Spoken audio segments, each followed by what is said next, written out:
Donc bonjour à tous, donc bienvenue comme chaque semaine pour un petit peu ce bulletin des étoiles à partir donc, du lundi 16 octobre et ce jusqu'à la semaine suivante, jusqu'au dimanche suivant, jusqu'au 22 octobre. Donc on va regarder un petit peu comme d'habitude ce que nous racontent, j'allais dire, les planètes dans une dimension toujours mythologique, profonde, archétypale et les éclipses, en tout cas pour moi, qui se jouaient beaucoup dans les maisons 9 et 3, donc de la connaissance, ne font que me renforcer dans cette approche archétypale qui permet, euh, dans ce que disent en tout cas certains théoriciens, notamment Keiron Le Grace aux États-Unis, de l'astrologie archétypale, c'est qu'elle permet d'entrer dans la connaissance de soi, mais aussi de se replacer ou de replacer le langage astrologique dans l'ordre cosmologique. Et c'est quelque chose qui, pour moi, est intéressant. Et je vais d'ailleurs commencer par peut-être remercier ceux qui me suivent déjà depuis un certain temps, aussi peut-être prendre pour une fois le temps de me présenter pour les nouveaux. Moi, j'avais commencé à écrire des bulletins lunaires, je crois que c'était en 2012 ou même 2011-2012, à l'époque sur un blog. Et puis, j'ai jamais arrêté, j'ai souvent été, sauf là pour les éclipses, mais donc ça fait presque 11 ans que j'écrivais beaucoup. Vous retrouvez, je crois, les premiers, en tout cas, sur ma page Facebook. Euh, et par rapport à tout ce qui se passe, ce boom de l'astrologie depuis notamment le Covid, voilà, il y a quelque chose où je me retrouve des fois plus forcément dans ce qui se fait.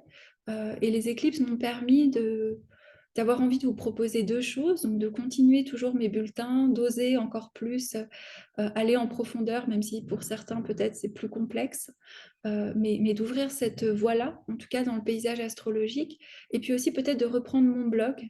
Donc ce sera sur mon site, je suis en train de regarder avec les personnes qui m'ont aidé à le créer pour voir comment vous puissiez vous abonner, justement pour proposer des articles de fond. Alors, première tentative, en tout cas au moins un par semaine, sur un aspect, sur son aspect cyclique, sur qu'est-ce que l'astrologie archétypale, qu'est-ce que le symbole, comment on utilise justement les mythes dans l'astrologie, qui sont des choses qui m'intéressent, et il y a une profondeur et il y a des réflexions dessus.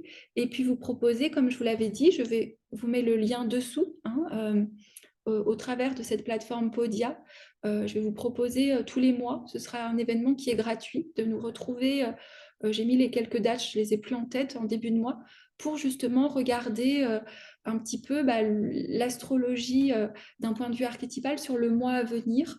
hein, Puisque c'était Richard Tarnas, qui est quelqu'un qui a beaucoup écrit sur l'astrologie dans sa dimension mondiale, en montrant comme quoi surtout les Uranus-Pluton, les grandes configurations planétaires étaient des moments souvent de grands changements dans le monde. Et on a bien vu là avec l'action de Pluton. Et lui, il soutient que l'astrologie peut être archétypalement prédictive, dans le sens où on ne peut pas enfermer exactement dans comment ça va se passer.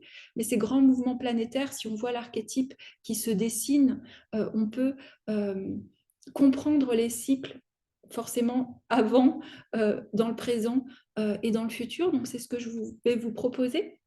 Donc, il suffit de vous inscrire. Il y aura aussi accès au replay. Euh, voilà, pour l'instant, et peut-être ce sera tout le temps comme ça, j'ai entendu à l'intérieur de moi de faire ça d'une manière, dans le sens, je ne sais pas s'il y a quelque chose de gratuit, mais quelque chose qui est offert pour justement amener cette voix, cette différence aussi, peut-être astrologiquement, même peut-être pour moi, pour oser encore plus accepter peut-être nos différences qui des fois nous font un petit peu souffrir ou nous sentir en décalage par rapport à ce qui se fait. Et bien sûr, je continue toujours les séances et je les orienterai comme toujours avec cette dimension des mythes, du langage vraiment archétypal de vos thèmes, que ce soit dans les transits, dans les révolutions solaires. D'ailleurs, j'ouvre des espaces pour les révolutions solaires pour les scorpions.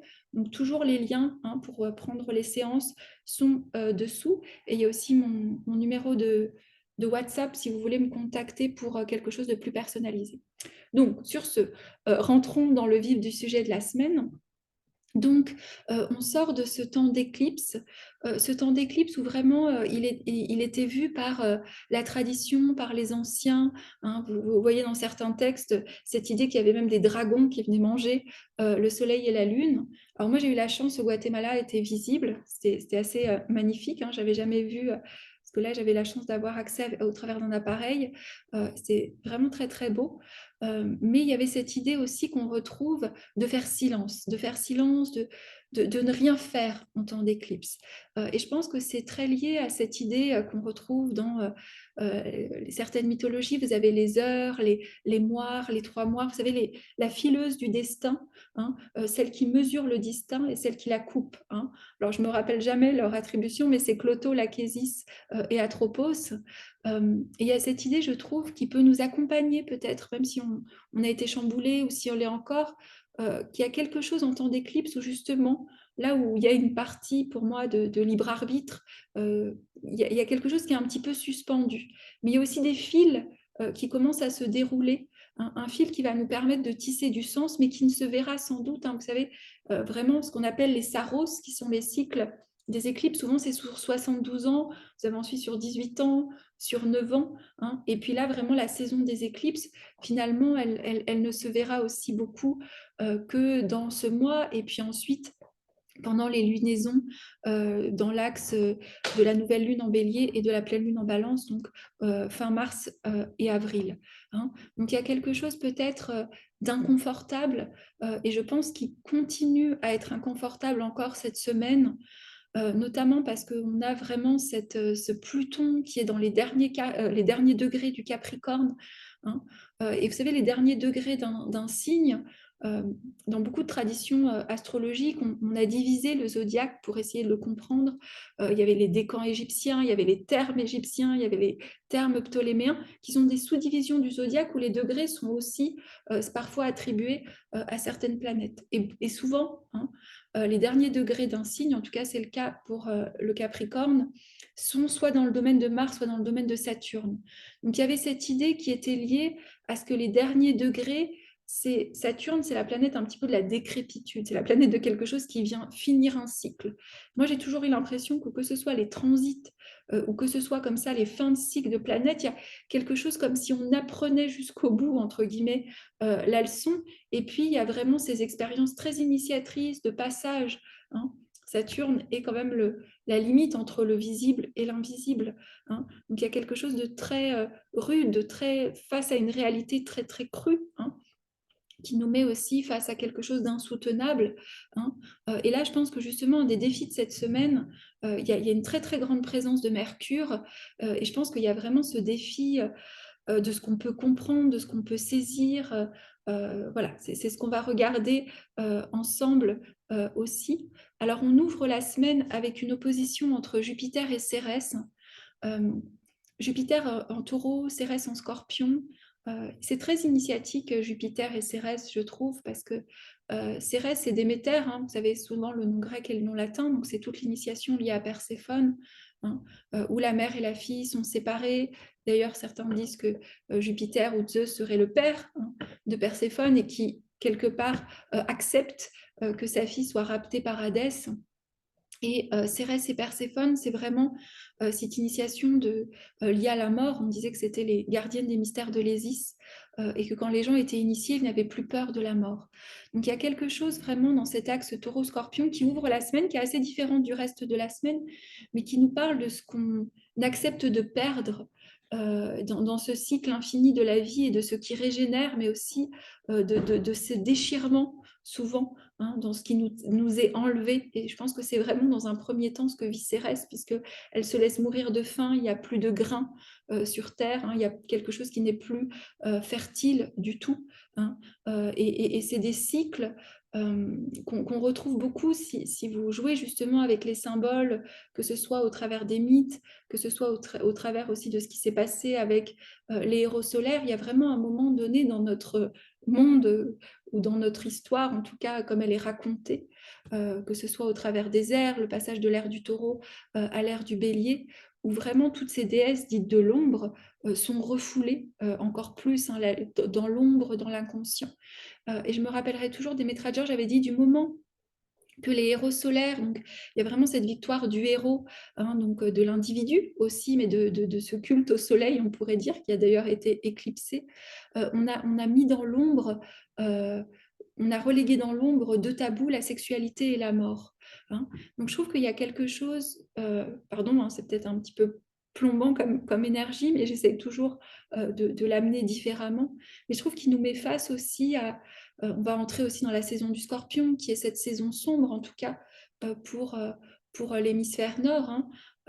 Mais qu'est-ce qu'on accepte, je trouve, de laisser mourir, de laisser partir avec cette douleur intense de l'attachement, avec cette cruauté aussi, parfois à laquelle on est mis de quelque chose qui est vraiment injuste aussi. Hein. Et je pense que pour beaucoup d'entre nous, cette éclipse en balance a vraiment remis ou a déséquilibré profondément ce sentiment de ce qui est juste ou de ce qui est injuste, hein, de cette fameuse pesée des âmes égyptiens en se disant mais est-ce que vraiment les cœurs purs passent de l'autre côté et qu'est-ce qu'on fait de tout le reste, hein, et comment on arrive à soutenir. Ça me fait penser parfois, peut-être c'est complètement hors propos, mais à ce qu'avait nommé, je crois que c'était Hannah Arendt qui parlait de cette banalisation du mal pour ce qui s'était passé pendant la Seconde Guerre mondiale. Et c'est vrai qu'il ne faudrait pas arriver dans l'actualité à une sorte de banalisation de quelque chose qui est très difficilement soutenable, je trouve, pour beaucoup d'entre nous. Hein. Et justement, cette semaine, il y a une énorme présence de Mercure. Mercure, c'est au niveau des énergies justement archétypales, c'est the trickster. Hein. Le trickster, vous le retrouvez, je crois que je l'avais dit, dans dans toutes les traditions. C'est celui qui nous joue des tours, c'est le fripon divin, c'est celui que vous ne savez pas s'il est bon ou il est méchant, c'est celui qui ment. Hein. Dans sa dimension aussi, j'allais dire plus noble ou plus lumineuse, Mercure, c'est le messager. C'est celui qui cherche à nous informer, parfois depuis justement le monde du dessous. Hein. Mercure, c'est un dieu dit psychopompe, c'est-à-dire qu'il était autorisé à passer dans le monde du dessous pour ramener un message. Donc il y a sans doute quelque chose, hein, parce que pendant la nouvelle lune et pendant l'éclipse, Mercure, il était ce qu'on appelle combuste, il était brûlé par le soleil. Et là, il va faire son Casimi exactement vendredi. Le Casimi, c'est-à-dire qu'il va être dans le cœur du soleil. Hein.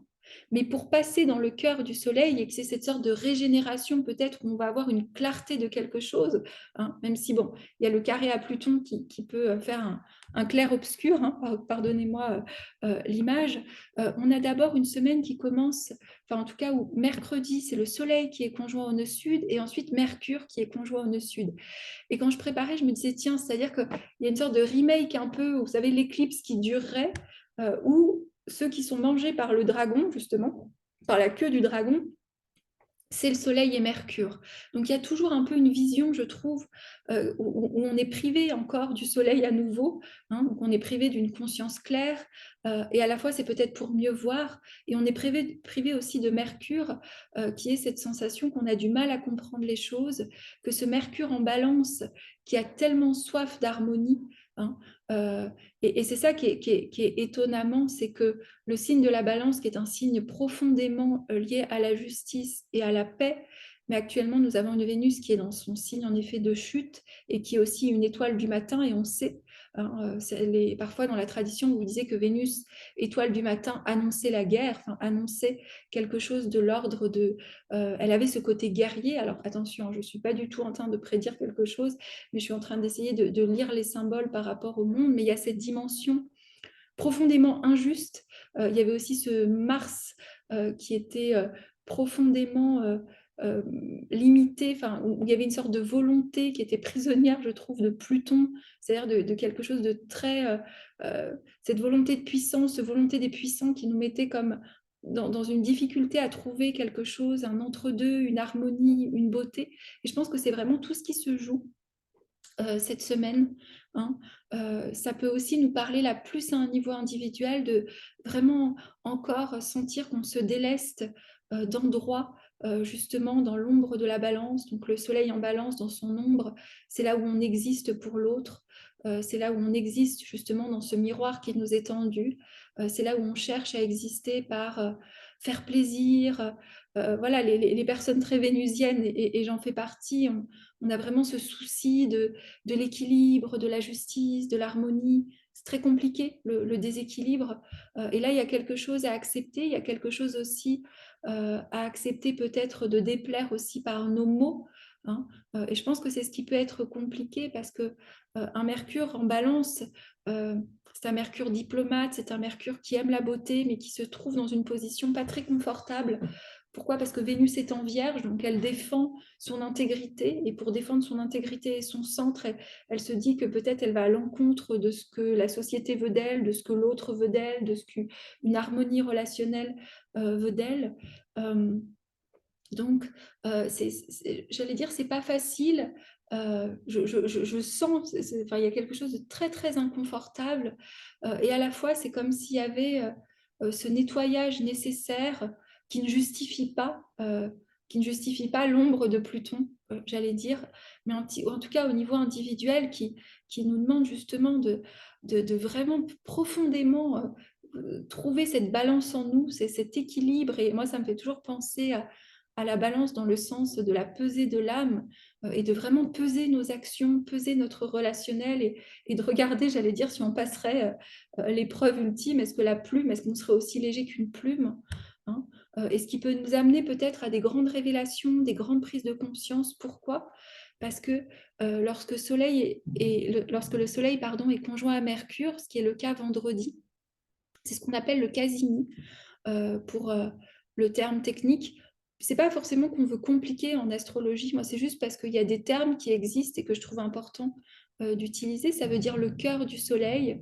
Je vous le dis à chaque fois, mais parce que je trouve ça magnifique. Ça veut dire que Mercure est dans la chambre initiatique, hein, avant à nouveau de devenir étoile du matin, hein. Quelque part, il est initié, il est régénéré aussi par le soleil, hein.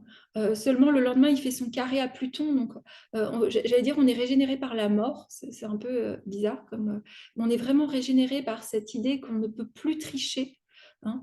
Peut-être que le trickster, comme je vous le disais, ce fripon divin, cet archétype de Mercure, de là où on se mentait pour essayer de maintenir un statu quo dans une relation, pour essayer de maintenir, je vois la situation au Guatemala, où maintenant vous avez les blocages des manifestants, vous avez les contre-manifestants, vous avez vraiment quelque chose de très très compliqué politiquement, où on ne comprend rien, où on sait aussi qu'il y a une violence très latente, puisqu'il y a eu un conflit armé dans les années 80, donc il y a aussi beaucoup, moi, quelque chose qui me dépasse complètement aussi, toute cette menace que beaucoup de gens quand même on est dans un pays où beaucoup de gens sont armés, hein, surtout dans les campagnes, donc il y a vraiment quelque chose de très latent comme ça, qui est pas du tout confortable, hein, et que chacun, je pense, dans ce qui nous vient aussi de l'information. N'oubliez pas aussi que Mercure, c'est l'information qu'on reçoit, hein, et là, avec Mercure, Pluton, on a peut-être, oui, des révélations sur nous, mais on est aussi confronté, je trouve, euh, à quelque chose de très cru, de très plutonien, où on sent, hein, moi, c'est ce que je me dis toujours là depuis quelques jours, depuis quelques semaines, le fait qu'il y ait Pluton, on, on- on est obligé de dialoguer avec cette force de destruction, cette force de Kali ou de Shiva, je ne suis pas spécialiste d'amitié. Alors, avec la promesse quand même qu'on va détruire ce qui est faux, mais en ayant du mal quand même à voir le pourquoi, enfin, pourquoi autant de destruction. Est-ce qu'il n'y a pas cette destruction dans l'ombre de Pluton juste pour la puissance, juste pour le pouvoir, juste pour défendre quelque chose, pour défendre peut-être justement pour défendre soi-disant la paix. Enfin, c'est très très complexe, je trouve, hein. Je trouve que c'est très complexe parce que ça nous demande vraiment de rencontrer Hadès, hein, sous toutes ses formes, de rencontrer ce Pluton, de rencontrer euh, oui, ce gardien des enfers qui nous fait descendre dans des endroits pas confortables, même si on sait que la promesse est qu'il a une richesse, qu'il y a quelque chose qui peut se transformer, qui peut régénérer, hein. Euh, et je trouve qu'il y a comme un souffle d'espoir cette semaine avec Vénus en trigone à Jupiter dimanche qui nous dit où est-ce qu'on peut trouver la foi? Alors la foi dans la Vierge et le Taureau, c'est peut-être parce qu'on va regarder un arbre, parce qu'on va revenir à quelque chose de très simple, parce qu'on va revenir à juste ce qui est, hein.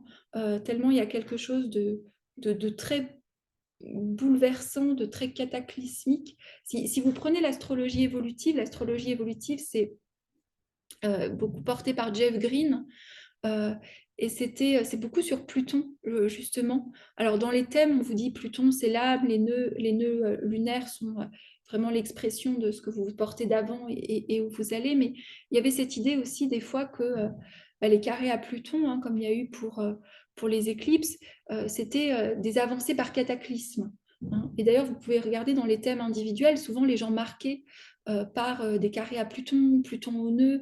Hein, il soutenait qu'il y a des vies qui sont un peu plus tranquilles et puis il y a des vies très, très, très cataclysmiques. Hein. Et c'est vrai qu'il y a quelque chose dans ce cycle plutonien. Je me dis, on a aussi peu de recul. Pluton a été juste découvert en 1930. Ensuite, vous avez aussi Eris, hein, la déesse de la discorde et la déesse de la guerre, qui a été découverte il n'y a pas très longtemps, qui est pour pratiquement tout le monde dans les derniers degrés du bélier. Donc quelque chose aussi que je n'avais pas forcément vu, mais c'est qu'elle était en opposition, enfin en tout cas qu'elle est conjointe au nœud nord et qu'elle était en opposition aussi à cette nouvelle lune. Hein. Donc il y a quelque chose de très martien avec une Vénus qui cherche malgré tout à trouver, à garder son centre. Hein. Et je pense que c'est un petit peu le défi de cette semaine. Et moi, ce que je verrais beaucoup avec Mercure, ça peut être une initiation pas très très évidente dans ce cœur du soleil en balance d'arriver à soutenir l'attention des opposés en nous. Hein. C'est ce qu'on avait demandé à Jung, je crois qu'on lui avait demandé qu'est-ce qui pouvait prévenir une guerre nucléaire, c'était que suffisamment de personnes, on accepte de soutenir cette polarisation des opposés. Et je trouve que ça n'empêche pas qu'on doit composer avec la rencontre de Pluton, avec la rencontre de cette partie très destructive. Si vous regardez Pluton, il a été découvert dans les années 30, c'est la montée des fascismes, c'est le plutonium. Hein. Donc je pense qu'on est confronté aussi à cette réalité plutonienne, euh, capricornienne, qui vient vraiment effondrer beaucoup de nos structures. Hein. Et là, c'est nos structures de pensée dont il est question, mais il y a aussi, je trouve, et je le répète pour pas que ça qu'il y ait trop cette intensité, cette promesse d'une régénération, alors sans doute individuelle, parce que là, je ne pourrais jamais soutenir ça collectivement, mais en tout cas, au niveau individuel, quelque chose vraiment en nous qui doit composer avec ces peurs très archaïques, souvent que réveille Pluton, des peurs de survie, des peurs de... euh, Enfin, moi, je le vois juste à l'échelle ici du Guatemala, de certains produits qui sont plus... Parce qu'il y a des blocages. Donc, vous allez au supermarché ce matin avec ma fille, il n'y a plus de farine, il n'y a plus de papier toilette, il n'y a plus de sucre, il n'y a plus de choses. Bon, on peut les trouver, hein, ça, c'est pas du tout... Je ne dis pas du tout, je ne suis pas du tout à plaindre ou des choses comme ça, mais ça vient réveiller quelque chose de... Oui, de l'ordre de comment on va faire, comment on va générer justement des ressources, comment on va y arriver. Hein.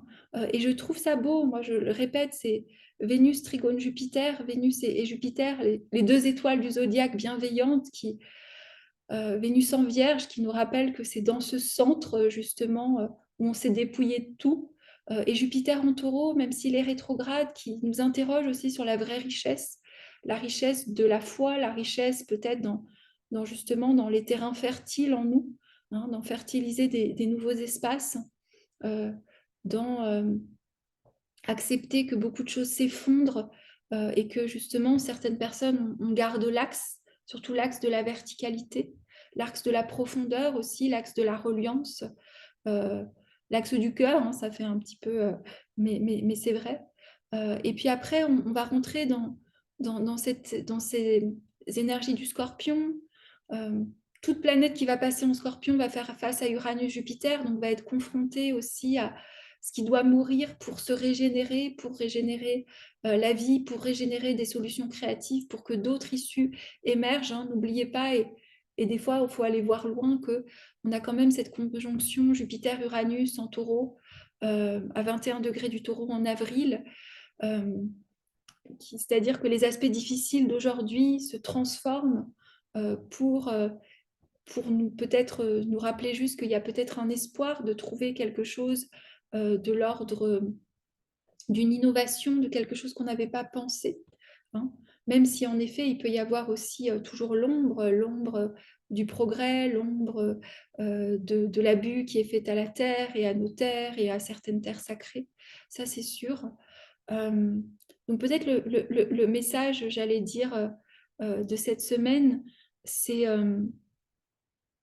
qu'on continue dans les énergies de ces éclipses, qu'il y a vraiment quelque chose, cette idée, moi je ne sais pas pourquoi j'avais vraiment cette idée du dragon qui dévore, vous savez, de ces dragons, de ces monstres qui semblent surgir de nulle part et avec une violence qui semble embler le soleil et la lune, nos deux luminaires, nos deux points de référence, mais qui nous amènent sans doute à un niveau beaucoup plus profond, euh, où on peut, je pense, accepter de ne pas comprendre, euh, parce que parce qu'il y a cette dimension de Pluton, donc on compose avec l'ombre, on compose avec quelque chose qui est caché, on compose avec quelque chose qui ne nous est pas révélé.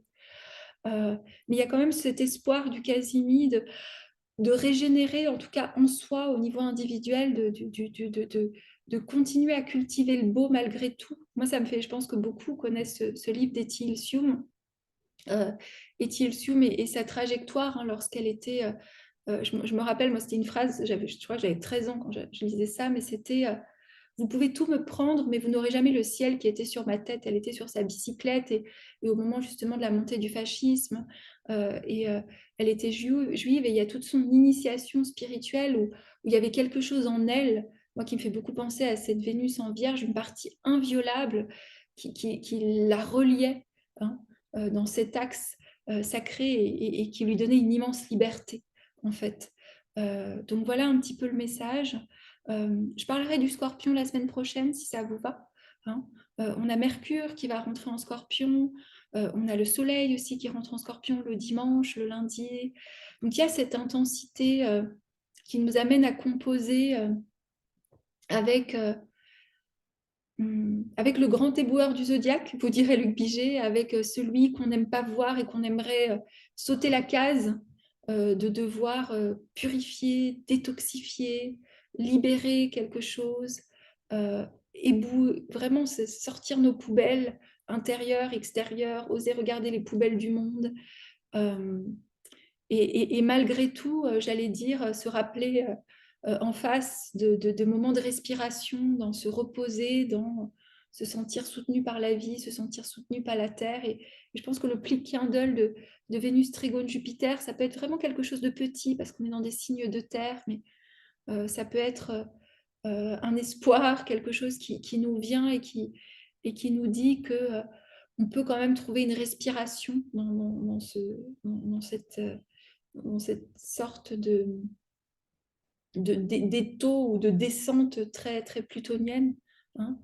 Et pour revenir au niveau individuel aussi, il y a peut-être Vénus, Trigone, Jupiter qui va nous parler aussi de quelles valeurs on veut voir faire fructifier, en tout cas faire comment on dit, féconder sur Terre, hein. Et peut-être que une Vénus en Vierge, c'est des valeurs beaucoup plus discrètes, beaucoup plus profondes aussi, hein. Et peut-être le besoin de se sentir relié ou d'ouvrir aussi des nouveaux espaces où on peut se rassembler peut-être en toute simplicité à se rappeler notre perfection dans l'imperfection, notre imperfection dans la perfection, mais quelque chose, oui, j'allais dire de très humble aussi, sans doute. Donc voilà pour cette semaine. Donc j'ai fait les annonces en début, comme toujours, je vous mets tout dessous. Et je crois que je vous retrouve donc bien sûr la semaine prochaine pour euh, les prochains aspects. Ah oui, il y a aussi quelque chose que je voulais vous dire et je ne l'ai pas dit, mais dans cette idée de Mercure, alors ça c'est pour ceux peut-être qui euh, ont un peu plus de connaissances des aspects astrologiques. Mercure, non seulement il dialogue avec le Soleil, avec Pluton, avec le nœud sud, mais il va faire un quinconce, il fait deux quinconces. Il fait un quinconce à Neptune et il fait un quinconce à, à Uranus. C'est ce qu'on appelle, même ça pourrait être limite une iode, hein. C'est un aspect divénusien. Et souvent, un quinconce, c'est des aspects où les planètes ne se voient pas, hein. La théorie des aspects, c'est est-ce que les planètes pouvaient être témoins l'une de l'autre. Donc, il y a aussi ça à garder à l'esprit, c'est que on peut ne pas voir Neptune, donc on peut ne pas avoir la foi, la grâce, et Uranus qui est en taureau, cette idée qu'il peut y avoir une solution créative, qu'il y a peut-être une sortie, qu'on peut se libérer de tout ça. Donc voilà, n'oublions pas un peu le blind spot, comme on dirait, vous savez, l'angle mort, qui est dans cette sorte de confrontation avec quelque chose, de l'ordre un petit peu de l'inacceptable ou de la difficulté. Moi, je ne sais pas pourquoi j'ai cette idée cette semaine vraiment d'un mercure, de messages qu'on voit ou qu'on ne voulait pas voir, de choses difficiles à comprendre, difficiles à saisir. Et deux planètes qui pourraient nous y aider, mais qu'on a du mal à voir, donc c'est Neptune en poisson. Donc, c'est accepter de rien comprendre, accepter le mystère, mais vraiment profondément. Vous voyez, avec la confrontation à Pluton, c'est pas facile parce que c'est pas qu'un mystère qui nous dit tout est beau, tout est joli. Et aussi qu'on ne peut pas voir Uranus, donc on ne peut pas voir là où on voit A et B, c'est très balance, hein, A et B, soutenir A et B, la polarité, on voit passer. Hein. C'est voilà, la lettre. Hein. Donc, voilà, c'était aussi quelque chose que je n'ai pas noté sur mes notes. Donc, je vous remercie, j'oublie toujours, mais si vous voulez laisser un commentaire, mettre un petit like, c'est pas trop ma tasse de thé, toutes ces choses très marketing et promotionnelles, mais c'est important aussi de se soutenir et je vous remercie infiniment et je suis très heureuse de vous proposer aussi voilà, ces nouveaux espaces, de revenir, j'allais dire, à l'écriture plus profonde, voilà. Et toujours voilà, sur le blog et je regarde juste la façon que vous pouvez vous abonner pour voir si vous voulez voir les articles, mais sinon, euh, et pas toujours avoir à les annoncer justement sur les réseaux. Je vous souhaite à tous une très belle semaine.